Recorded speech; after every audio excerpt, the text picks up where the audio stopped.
కేంద్రంలో అతిపెద్ద పార్టీగా అవతరించి అధికారం చేపట్టి ఏడాది పూర్తి చేసుకున్న బీజేపీ ప్రజారంజక పాలన అందిస్తుందని ఆ పార్టీ జాతీయ ప్రధాన కార్యదర్శి రామ్ మాధవ్ అన్నారు.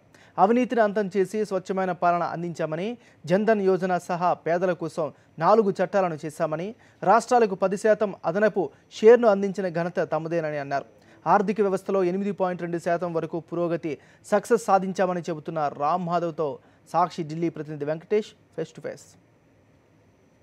ఎన్నో ఆశలు ఆకాంక్షల మధ్య అధికారంలోకి వచ్చిన మోడీ సర్కారు ఏడాది పాలన పూర్తి చేసుకుంటుంది.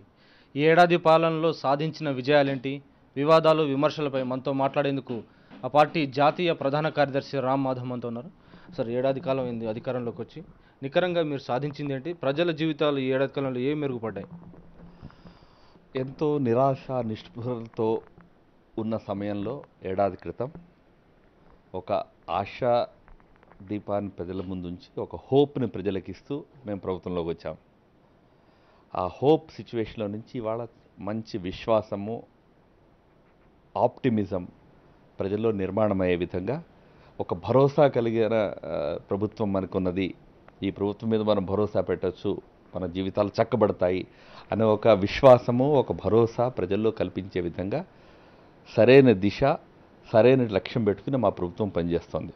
ఏడాది కాలంలో అంతకుముందు 10 ఏళ్ల పాటు నడిచిన తప్పుడు పాలన యొక్క ఏదైతే చెత్త ఉన్నదో దాన్ని ఖాళీ చేసి, క్లీన్ చేసి ఒక స్వచ్ఛమైన ప్రభుత్వము, ప్రజల మేలు కోసము, పేదల కోసము పనిచేసే ప్రభుత్వంగా ఈ ప్రభుత్వాన్ని నిలబెట్టడంలో మేము సఫలీకృతులమయ్యాం.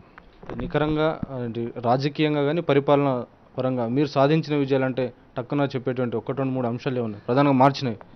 ఫస్ట్, కంప్లీట్గా అవినీతి అంతం చేసి ఒక స్వచ్ఛమైన పరిపాలన మేము అందించాం. రెండవది, అవినీతి పైన యుద్ధాన్ని మేము ప్రకటించాం. మొట్టమొదటి కేబినెట్ సమావేశంలోనే బ్లాక్ మనీ మీద ఎస్ఐటీని నిర్మాణం చేసి అవినీతి మీద యుద్ధాన్ని ప్రారంభించాం. పేదవారి కోసం గత ప్రభుత్వం 10 సంవత్సరాల్లో 2 పథకాలు తీసుకొస్తే, ఒక మన్రేగాను, ఒక ఫుడ్ సెక్యూరిటీ బిల్లు తీసుకొస్తే, మొదటి సంవత్సరంలోనే మోడీ ప్రభుత్వము 4 పేద ప్రజల ప్రయోజనాల కోసం బిల్స్ని తీసుకొచ్చింది. జనధన్ యోజన 13 కోట్ల మంది పేద ప్రజల్ని బ్యాంకింగ్ నెట్లోకి తీసుకొచ్చి వాళ్ళకి డైరెక్ట్ బెనిఫిట్ అందించడం, నేరుగా వారి అకౌంట్లోకి డబ్బులు పంపించే వ్యవస్థను ప్రభుత్వం చేస్తున్నది. స్వచ్ఛ భారత్ అభియాన్ ద్వారా గ్రామీణ పేద ప్రజల కోసం, మహిళల కోసం విశేషంగా అనేక వ్యవస్థలు చేసేందుకు ప్రయత్నం చేస్తున్నది. అటల్ పెన్షన్ యోజన ద్వారా పేదవాళ్ళ కుటుంబాల్లో వయసు మీరిన తర్వాత కూడా ప్రతి నెల 1000 నుంచి 5000 రూపాయల వరకు వాళ్ళకి ఆదాయం లభించే వ్యవస్థని, ఈ ఏర్పాటుని ప్రభుత్వం చేసింది. ప్రతి ఒక్కరికి యాక్సిడెంట్ బీమా, జీవిత బీమా పథకాన్ని అందించే ఒక బృహత్తరమైన యోజన ఈ ప్రభుత్వం తీసుకొచ్చింది. మొదటి సంవత్సరంలోనే అటువంటి 4-5 పెద్ద పథకాలు తీసుకొచ్చి పేద ప్రజల కోసం పాటుపడుతున్నది.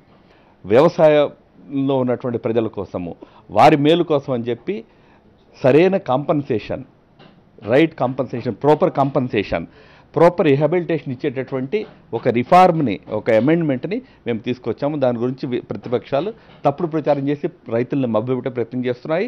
రైతుల ప్రయోజనాల కోసమని, రైతుల యొక్క బెనిఫిట్ కోసం ఒక మంచి చట్టాన్ని మేము తీసుకొచ్చాము.